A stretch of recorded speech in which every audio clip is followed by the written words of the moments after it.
Mehran social news में भलीकार कंदासीं। ख़बर सिलसिले खे अॻिते वधाए ख़बर शामिल कंदासीं। शहदादपुर जे ॻोठ हयात बिरोईअ जो पोरित वली मोहम्मद उमरानी पुलिस जी ज़्यादतियुनि ख़िलाफ़ प्रेस क्लब शहदादपुर पहुची एहतजाज दाईंदो कंदे चयो आहे त लुडू थाणे जो एहलकार गुल्लू पुट इल्ताफ़ ज़रदारी लुडू थाणे जो अच्छे कार्य जो मालिक बणियल आहे। वाटेरे खे खणी बेगुनाह मंशात कच्चे शराब ॾेखारे कूड़ा केस दाख़िल करे तंग करे वेठो आहे। इलाइक़े मसइले लाइ अज़ाब बणियल आहे। एशेशो ऐं उन जे अॻभराई अॻियां बेवस लाचार बणियल आहे।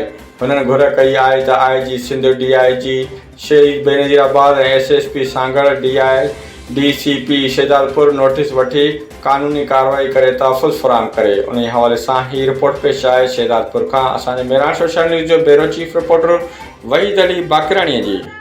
दॿे में पानी विझी ऐं मुंहिंजे मथां FIR कयो जेको हींअर कोर्ट में केस हलंदड़ आहे ऐं 15 तारीख़ ते मुंहिंजी हींअर पेशी आहे तारीख़ आहे। पर नाजायज़ SHO खां बग़ैर इल्ताफ़ ज़रदारी मूंखे तंग करे छॾियो आहे। मुंहिंजो जीअं जंजाल करे छॾी या मां पाण खे बाहि ॾियां या पाण खे मारियां। मां सिंध सांगड़ SP खे अपील थो कयां महिरबानी करे हिन जे ज़ुल्म खां इल्ताफ़ ज़रदारी जी मूंखे ज़ुल्म खां बचायो वञे। इल्ताफ़ ज़रदारी पाण खे ईअं थो सम्झे मां SHO खां मथे आहियां। हिन टाइम ते सिंध DIG खे मां अपील थो कयां ख़ुदा जे वास्ते क़ुर पाक जे वास्ते हिन इल्ताफ़ ज़रदारी खां मूंखे रहम कयो वञे। इल्ताफ़ ज़रदारी विझी